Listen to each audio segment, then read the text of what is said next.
guys, welcome to my vlog.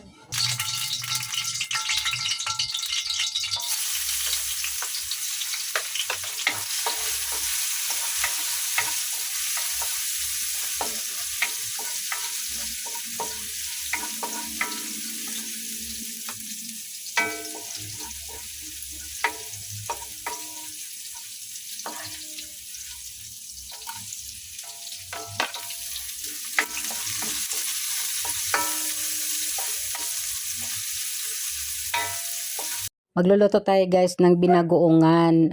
Ayan pong lulutuin natin. Masarap yan guys. Gigisahan muna natin siya ng mga karneng baboy na may alamang. Maglalagay tayo ng luya. Kamatis sa pakulay sa ating ulam.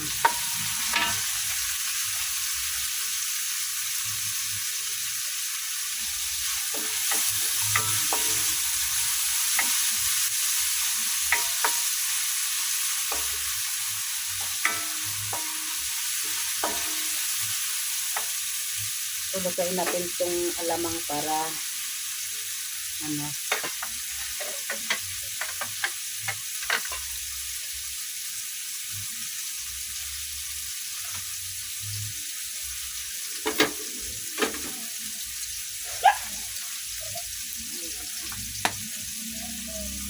lutuin natin yung alamang guys.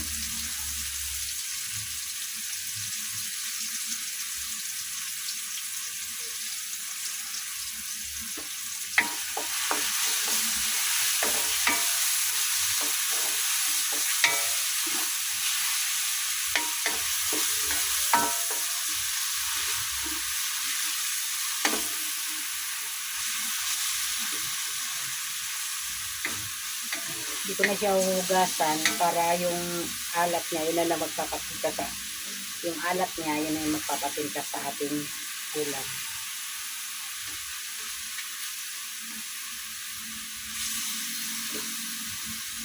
Hindi ko na siya hugasan para yung alat niya, ang ating alamang, yun na po yung magpalasa sa ating binagoongan na karne. So ilagay na natin ito.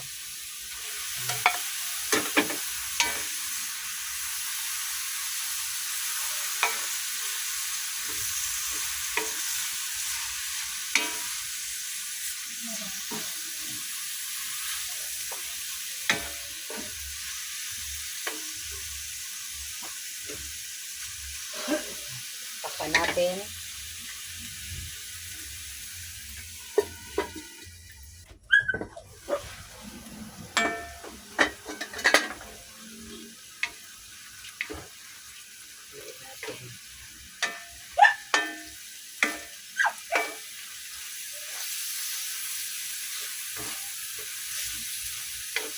Lagyan natin ng tubig guys, 1 litro para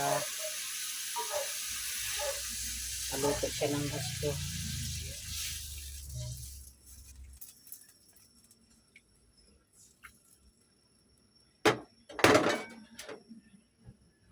Maliit.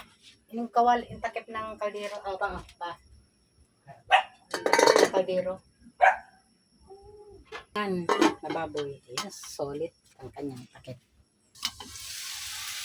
Mga langga. After 30 minutes mga langga, bilisan natin yung ating sinabaw ng 1 litrong tubig. Ito na ang resulta niya. Wala na siyang sabaw. At malambot na yung ating karne. Ilagay na natin yung ating siling green na in-slice natin. At pamintang pino.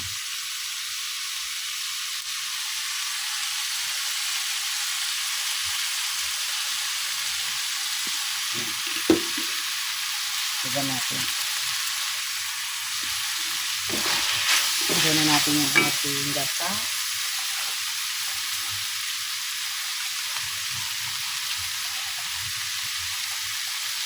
So, isakang gata po ito. At ng ating binagoongan.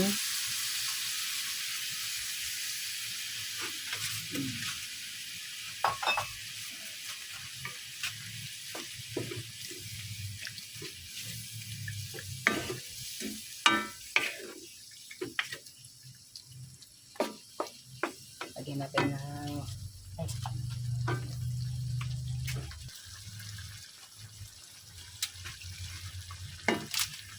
lagyan natin ng pampalasa.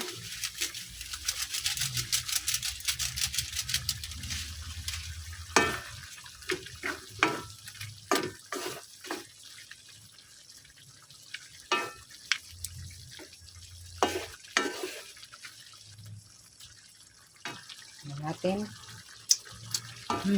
Sakto lang.